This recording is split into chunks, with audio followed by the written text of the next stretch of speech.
Damai sejahtera Allah Bapa yang melampaui segala akal, itulah yang memberkati hati dan pikiranmu di dalam Kristus Yesus Tuhan kita. Amin. Shalom. Amanginang dan seluruh saudara yang terkasih dalam Kristus Yesus, saya akan bacakan untuk kita di Minggu Epifani hari ini, diambil dari Hagai 2 ayat 1 sampai ayat yang 9. Hagai 2 ayat 1 sampai 9, begini firman Tuhan. Dalam bulan yang ketujuh, pada tanggal 21 bulan itu, datanglah firman Tuhan dengan perantaraan Nabi Hagai. Bunyinya, katakanlah kepada Zerubabel bin Sealtiel, Bupati Yehuda, dan kepada Yosua bin Yozadak, Imam besar, dan kepada selebihnya dari bangsa itu demikian.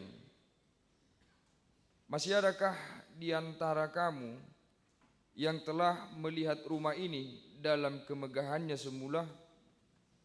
Dan bagaimanakah kamu lihat keadaannya sekarang? Bukankah keadaannya yang di matamu seperti tidak ada artinya? Tetapi sekarang kuatkanlah hatimu, hai Zerubabel, demikianlah firman Tuhan. Kuatkanlah hatimu, hai Yosua bin Yozadak, imam besar. Kuatkanlah hatimu, hai segala rakyat negeri. Demikian firman Tuhan. Bekerjalah, sebab aku ini menyertaimu. Demikianlah firman Tuhan semesta alam.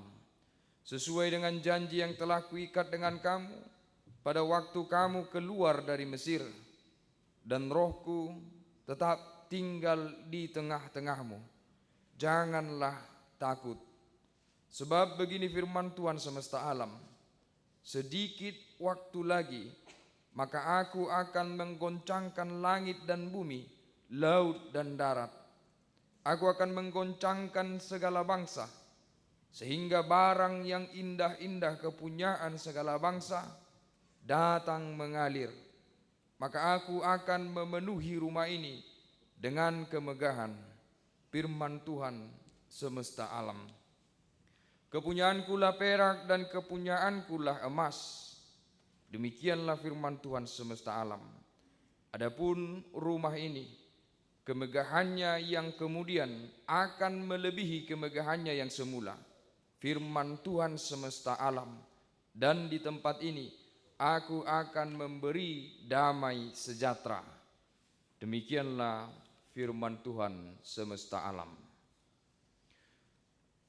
Amanginang untuk kita seluruhnya yang hadir pada minggu kita hari ini, Minggu Epifanias, Allah menyatakan dirinya, Allah menunjukkan dirinya. Amanginang dalam hubungan kita dengan Tuhan sama seperti dahulu ketika perjanjian lama.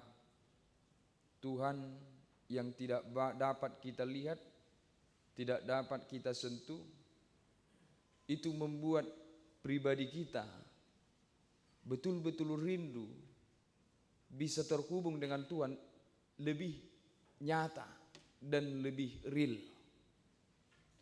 Karena Tuhan tidak bisa dilihat, tetapi perbuatannya terasa, tetapi perbuatannya hadir di dalam kehidupan setiap bangsa dan umat, sehingga semua orang selalu merindukan sosok yang berbuat yang tidak bisa dilihat ini.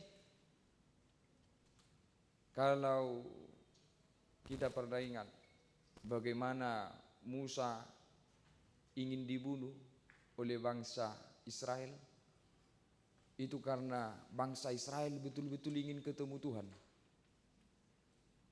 Musa, bagaimana ini semua? bisa terjadi. Begitu banyak keajaiban kita lewati. Ini siapa yang membuat ini? Datang Musa. Musa belum tahu, dia tidak punya nama untuk Tuhan. Musa bilang, adalah sesuatu yang tidak terlihat. Penguasa alam semesta. Dialah yang menuntun kita keluar dari Mesir. Dialah yang mengadakan semua keajaiban-keajaiban ini. Bangsa itu marah. Kau jangan main-main Musa. Perkenalkan dia kepada kami, atau tidak kau kami matikan. Kata bangsa itu. Si Musa ketakutan. Lari dia. Tuhan tolonglah. Tolonglah, hai yang tidak terlihat. Hai yang maha kuasa, tolonglah aku. Ini bangsa itu sudah menuntut supaya aku memperkenalkan engkau kepada mereka. Apa jawabku? Kata si Musa. Datang Tuhan. Aku adalah aku. Katakanlah kepada bangsa itu, aku adalah aku. Karena tidak ada kemampuan manusia yang bisa menampung gambar Tuhan itu. Bagaimanapun Tuhan memperkenalkan dirinya dalam sebutan, manusia tidak akan mampu memahami itu. Sehingga Tuhan pun tahu manusia ini tidak mampu sepenuhnya mengenal aku. Dan Tuhan katakan, sudah katakan saja kepada bangsa itu, aku adalah aku. Itu sepintas cerita dari perjanjian lama yang menunjukkan bahwa manusia itu punya keinginan dalam dirinya. Betul-betul haus. Ingin berjumpa. Ingin mengenal. Ingin bertemu dengan Tuhan yang tidak terlihat itu. Itu ada dalam diri bangsa itu. Dan itu ada dalam diri setiap manusia. Kehausan untuk merasakan hubungan yang lebih nyata dengan Tuhan. Sehingga adalah nama minggu kita hari ini. Epifanias. Tuhan menyatakan dirinya. Tuhan menunjukkan dirinya. Tuhan lebih dekat kepada umatnya. Supaya keinginan manusia itu lebih terpenuhi. Supaya keinginan manusia untuk mengenal Tuhan itu lebih terasa. Sehingga Tuhan menyatakan dirinya. Salah satu bentuk penyataan Tuhan hadir melalui bait Allah. Itu firman yang kita baca dalam Hagai ini. Allah dinyatakan hadir di dalam bait Allah. Itulah konsep bait Allah pada perjanjian lama. Pada gereja. Siapa yang mau bertemu dengan Tuhan, siapa yang mau lebih dekat dengan Tuhan, siapa yang mau lebih terasa terhubung hubungannya dengan Tuhan, maka dia harus masuk ke dalam bait Allah. Jadi gereja itu tempat di mana manusia merasakan hubungan yang lebih nyata dengan Tuhan. Sehingga gereja ini Amang Inang punya fungsi yang sangat luar biasa di perjanjian lama. Ini Hagai, kitab Hagai ini hanya butuh waktu paling 15 menit, 20 menit untuk membaca ini sampai selesai. Kalau boleh nanti dibaca dari pasal 1. Bait Allah hancur. Bait Allah sudah dileburkan oleh orang Babel. Betul-betul sebuah keadaan yang sangat miris. Di mana orang perjanjian lama menganggap kalau bait Allah sudah runtuh, maka runtuhlah semua. Kalau bait Allah sudah hancur, maka hancurlah semua. Pusatnya ada di bait Allah. Hancur ekonomi, hancur keluarga, hancur harapan. Semua sudah tidak ada gunanya lagi ketika bait Allah itu hancur. Orang-orang buangan pulanglah dari pembuangan, dilihat mereka keadaan bait Allah itu. Ini sudah sangat menyedihkan. Sehingga tadi berkata Tuhan kepada orang-orang atau bangsa yang berkumpul melihat bait Allah yang hancur itu, katanya, Hai di antara kamu, adakah yang dulu pernah melihat kemegahan bait Allah ini? Karena memang begitu megah bait Allah yang pertama. Siapa yang bangun Amang Inang? Bait Allah pertama? Siapa? Raja? Begitu megah. Kita baca kitab Raja-Raja. Dari emas lantainya, dindingnya, dibuat begitu teratur, dibuat begitu kokoh. Luar biasa bait Allah yang dibangun Raja Salomo. Kemegahannya tersiar ke segala bangsa. Sehingga pada saat Raja Salomo memimpin dengan bait Allahnya, bangsa Israel betul-betul dalam keadaan yang aman. Karena bait Allah dalam kebesaran dan kemegahannya. Jadi itu filosofi orang Israel. Kalau bait Allah semakin megah, terlihat kokoh, maka bangsa itu pun terlihat kokoh di semua kehidupan. Ekonomi, keluarga dan lain sebagainya. Tetapi hari ini kekokohan itu, kemegahan itu sudah dihancurkan oleh musuh. Sehingga mereka menginang, sedikit saya ceritakan agak ini. Mereka sampai ke kampung halaman mereka, keluar dari pembuangan. Mereka lihat sudah tidak ada harapan lagi di negeri ini karena bait Allahnya sudah hancur. Ngapain kita di sini? Ngapain? Mau disuruh bangun? Di ayat 1 mereka katakan belum bisa membangun gereja, belum bisa membangun bait Allah. Kami belum punya apa-apa. Kami masih trauma dengan pembuangan. Masih ada musuh di sekitar kita. Kami masih takut membangun bait Allah. Karena ketika membangun bait Allah berarti membangun kekuatan politik juga. Nanti orang-orang di sekitar kita datang menghancurkan lagi. Kami tidak mau lagi hancur.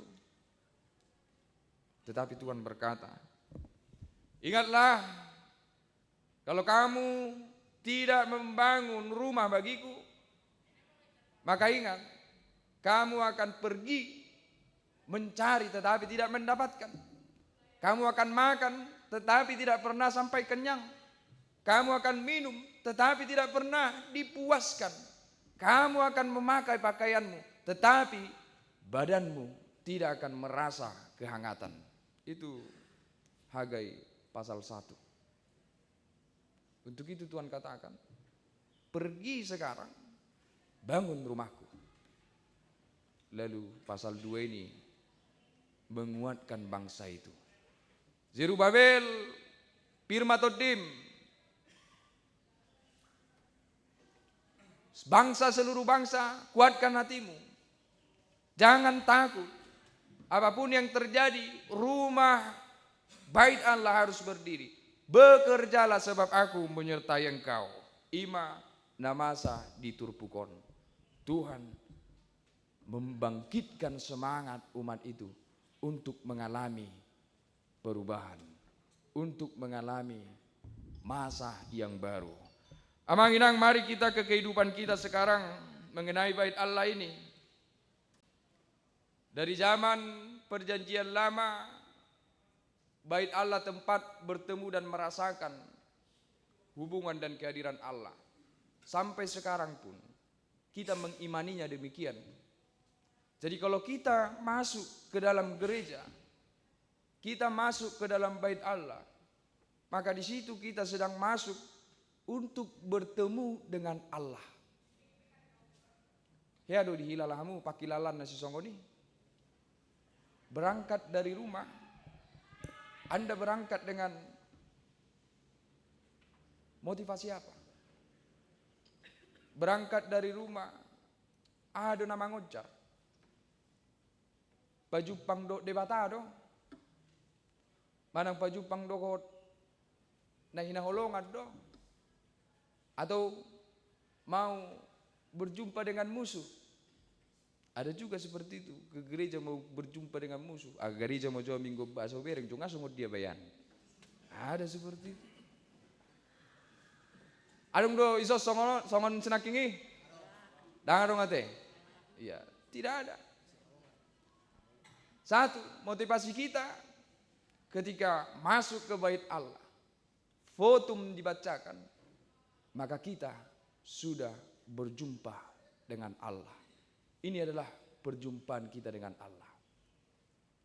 Ini betul fisik, tetapi memang fisik mempengaruhi keadaan hati kita untuk berjumpa, merasakan perjumpaan dengan Allah.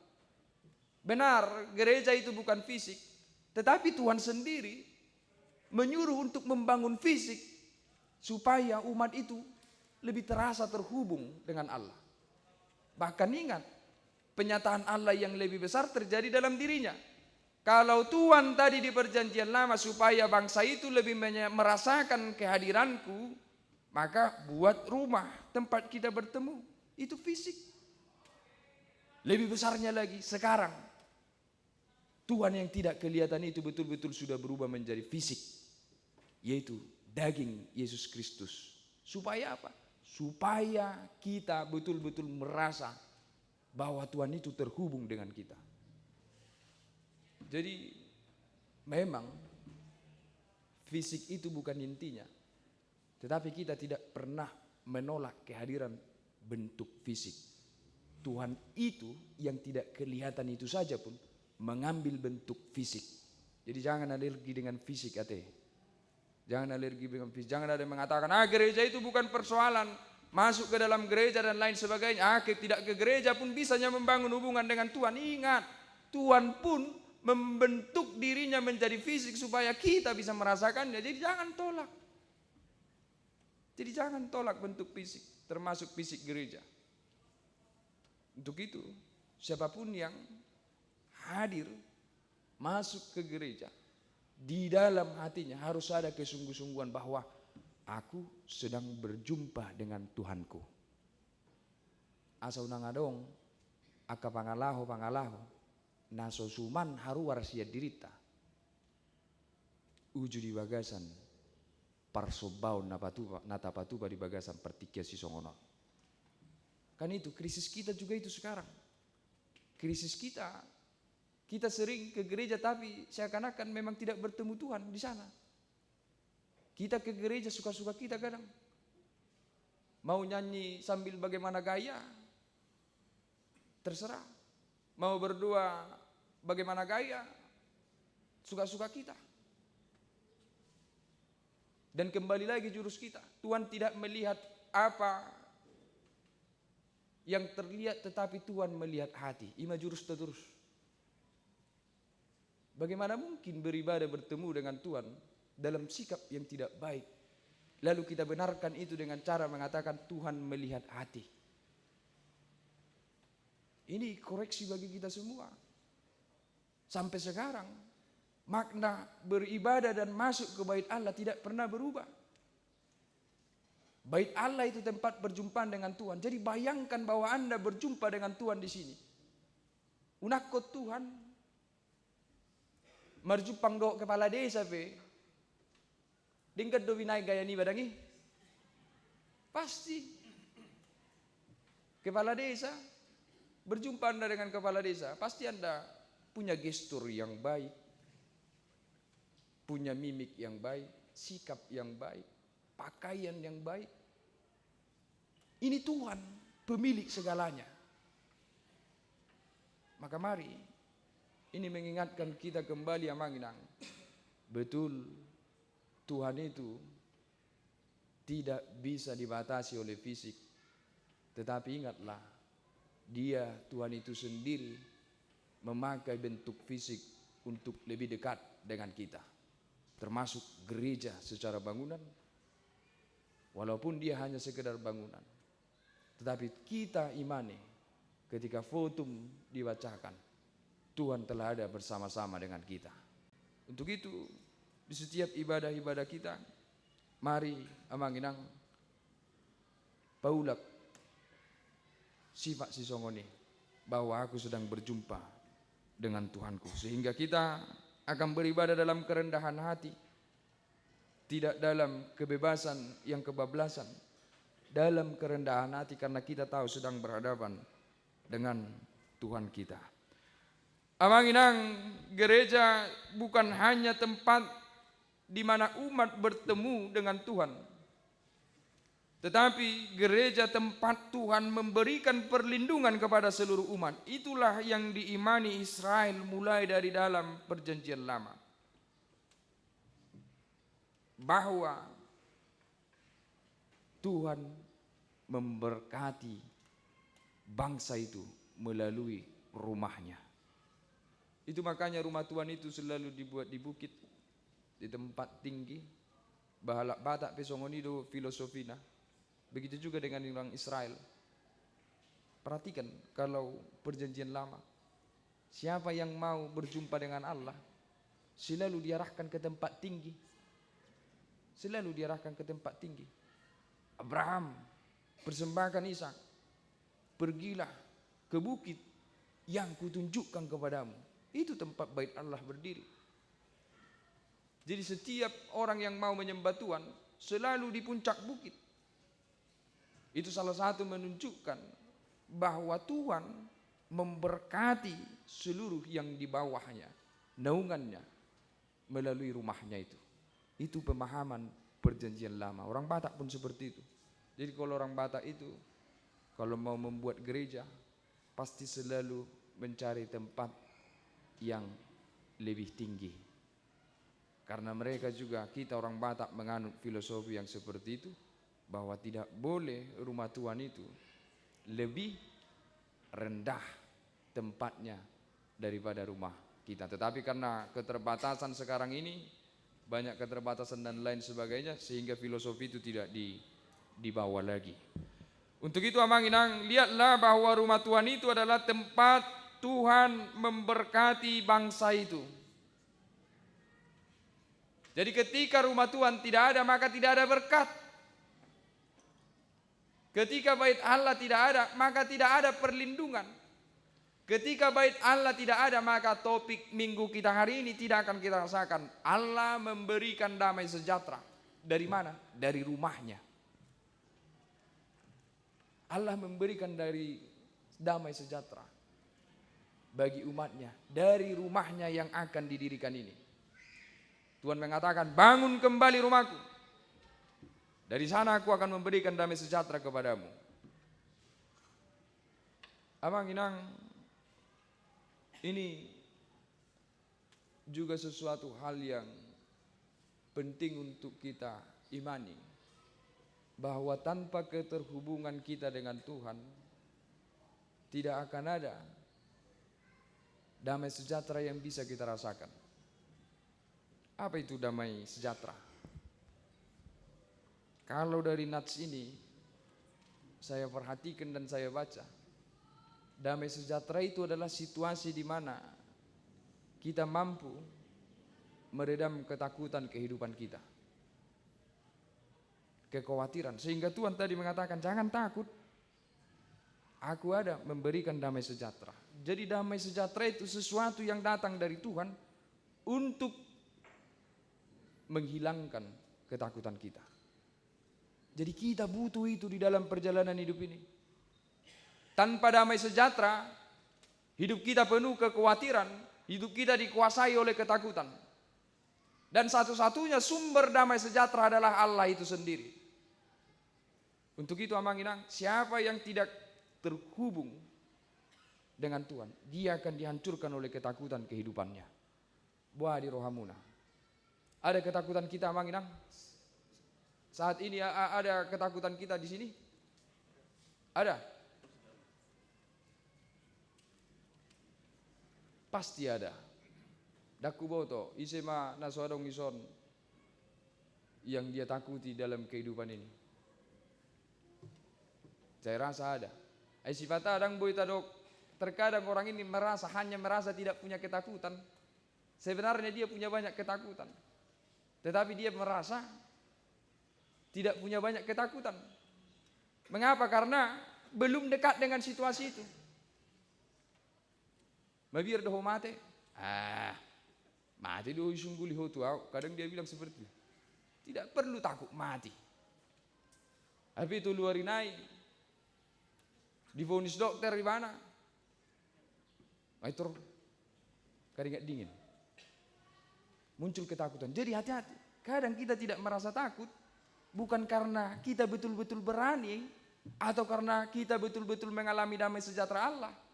Kadang kita tidak merasa takut karena tidak dekat dengan ketakutan itu. Itu sering terjadi. Ditanya kematian tidak takut. Besok-besok begitu ketakutannya dia. Pasti kita semua punya ketakutan. Itu pasti. La ICP, jol mana? Pasti punya ketakutan. Orang tua sudah semakin tua. Mungkin memikirkan di dalam hidupnya. Mana mau? Gelekku. Ngaikon iluak nasi.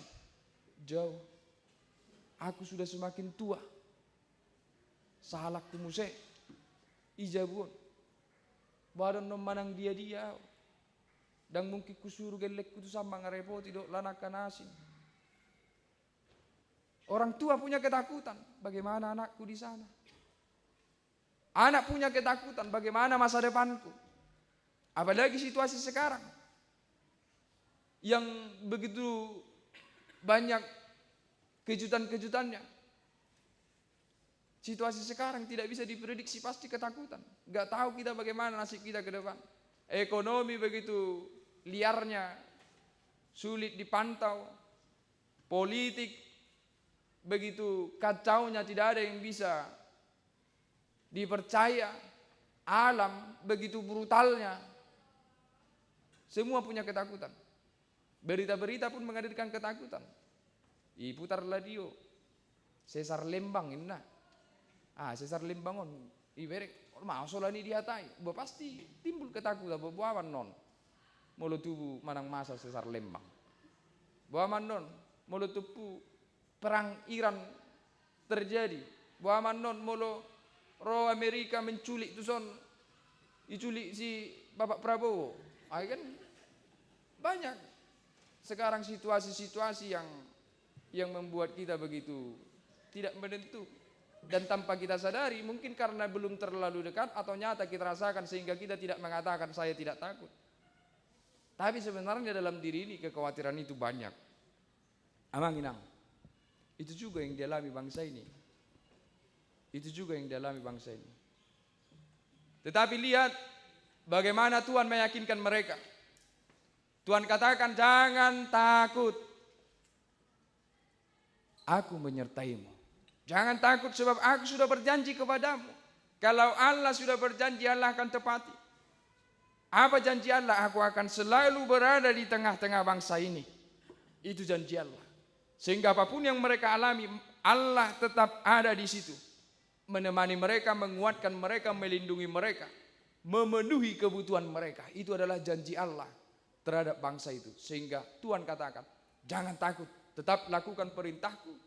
Bekerjalah sesuai dengan perintahku dan lihat engkau akan mengalami damai sejahtera. Jadi amang inang, dari semua bentuk ketakutan kita, kegelisahan kita, kebimbangan kita, keraguan hidup kita, apapun yang sekarang kita simpan di dalam hati kita, yang membuat terkadang tidur kita tidak nyenyak, selera makan hilang, semangat menjalani hidup hilang. Hari ini Tuhan katakan kepada kita semua yang dalam ketakutan itu, jangan takut. Aku menyertaimu. Hapur siai mei. Itu hubungan doa Tuhan. Kepercayaan itu memberikan kekuatan kepada kita, mengalahkan semua ketakutan itu. Lihat bagaimana Tuhan meyakinkan bangsa ini dan pada akhirnya bangsa itu mampu melewati segala sesuatunya dan mendirikan kembali rumah Tuhan itu. Itu karena penyertaan Tuhan yang luar biasa. Ini kitab ini harus diikuti dengan kitab-kitab lain supaya kita tahu bagaimana proses kelanjutan. Apakah janji Tuhan itu betul-betul terjadi terhadap bangsa ini? Kalau hanya Hagai ini yang kita baca tidak ketemu. Kita harus baca juga kitab Esra. Di sana dijelaskan bahwa pada akhirnya bait Allah berdiri. Musuh datang, Tuhan lindungi. Banyak cara Tuhan melindungi. Untuk itu amanginang, kita pun demikian. Banyak ketakutan kita, tetapi terhubunglah dengan Tuhan. Damai sejahtera akan ada pada kita. Nama ngihut. Bereng mah. Didok debatado di son. Hai umat Israel, kalau kamu masih mengingat kemegahan bait Allah yang pertama, dan kamu melihat hari ini puing-puing bait Allah ini, tetapi satu hal yang akan kukatakan, bait Allah hari ini akan jauh lebih megah dari bait Allah sebelumnya. Tuhan katakan seperti itu. Bait Allah Salomo begitu megah, didirikan dari emas. Bait Allah hari ini sudah hancur berpuing-puing, tetapi Tuhan katakan ini akan menjadi lebih megah daripada bait Salomo. Tetapi kalau diselidiki ke kitab Esra, itu bait Allah yang kedua itu ternyata tidak semegah bait Salomo. Tidak ada yang menandingi hebatnya bait Salomo. Sampai bait yang kedua didirikan pada zaman Ezra ini atau zaman Hagai ini pun sebenarnya tidak sebanding. Tapi Tuhan katakan seperti itu. Apa yang mau dimaksudkan Tuhan? Tuhan maksudkan ternyata ada perubahan cara bangsa itu harus melihat bait Allah. Kalau selama ini bait Allah dilihat dari fisik dan kemegahannya, tetapi bait Allah yang baru yang akan hadir penuh dengan kemuliaan dan segala bangsa akan memuji Dia. Tuhan katakan seperti itu. Siapa? Yesus Kristus. Tuhan itu. Dialah bait Allah yang penuh kemegahan, yang tidak bisa dibandingkan dengan bait Allah Salomo. Dingot tamu doh, pada bait Allah yang kedua ini, yang dibangun Esra ini, Yesus pernah masuk. Yesus katakan apa? Hancurkan itu. Hancurkan saja bait Allah ini. Aku bisa membangunnya dalam 3 hari. Bait Allah yang kedua itu pada zaman Yesus disuruh oleh Yesus dihancurkan.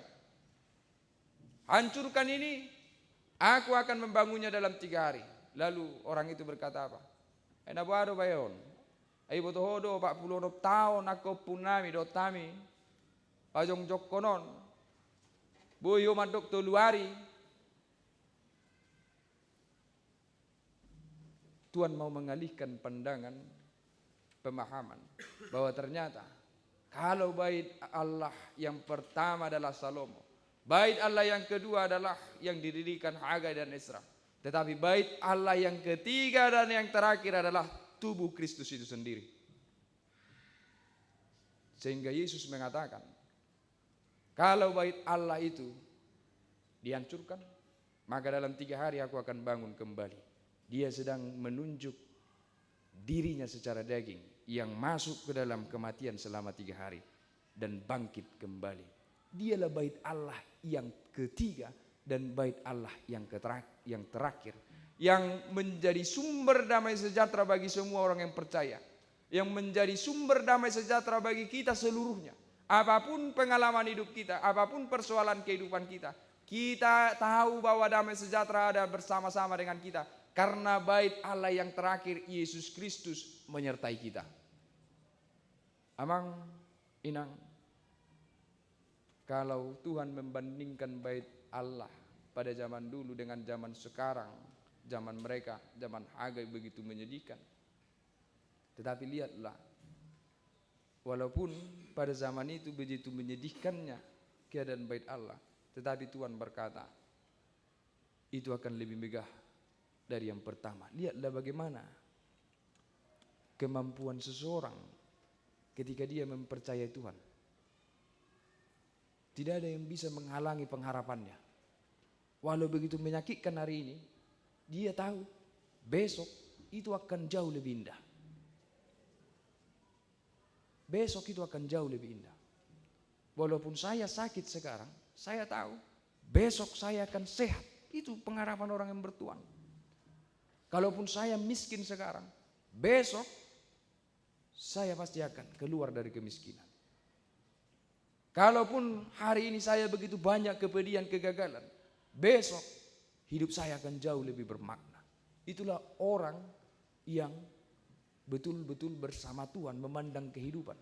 Dia tidak berfokus pada penderitaan dan kehancuran hari ini, Tetapi dia berfokus bahwa ada keindahan di depan yang mau Tuhan berikan dan nyatakan kepadanya. Tetapi dengan satu syarat, bekerjalah sebab aku menyertaimu. Jadi Tuhan tidak bilang kita diam-diam menunggu apa yang kita harapkan. Tuhan katakan, bekerjalah. Jadi untuk kita semua Manginang, damai sejahtera itu nyata keluar dari bait Allah, yaitu diri Yesus sendiri. Untuk itu jangan pernah ragukan apapun tentang kehidupan ini, sebagaimanapun sulitnya pikiran kita ini memahami kehidupan ini, sebagaimanapun banyak kekhawatiran di tengah-tengah keluarga tentang anak-anak, tentang diri sendiri, tentang kesehatan ekonomi, apapun itu Manginang. Sebagaimanapun sulitnya kehidupanmu hari ini, datang dan masuk kepada bait Allah itu. Katakan, Tuhan sertai aku, berikan damai sejahtera bagiku. Dan percayalah Manginang, ada semangat dalam diri kita untuk menatap bahwa hari esok selalu lebih indah dan lebih baik. Tuhan menyertai kita semua. Amin. Kita berdoa. Terima kasih Tuhan untuk kebaikan-Mu yang memanggil kami semua masuk ke dalam bait-Mu yang suci, bertemu dengan-Mu, terhubung dengan-Mu, dan mempersembahkan segala yang bisa kami persembahkan untuk kemuliaan nama-Mu. Terima kasih Tuhan, kami percaya Engkau selalu memberikan damai sejahtera di kehidupan kami. Kami punya banyak keraguan-raguan, ketakutan di dalam kehidupan kami masing-masing. Ada ketakutan di tengah-tengah keluarga, ada ketakutan di dalam hati kami, ada ketakutan tentang pekerjaan. Banyak Tuhan ketakutan yang hadir di hidup kami.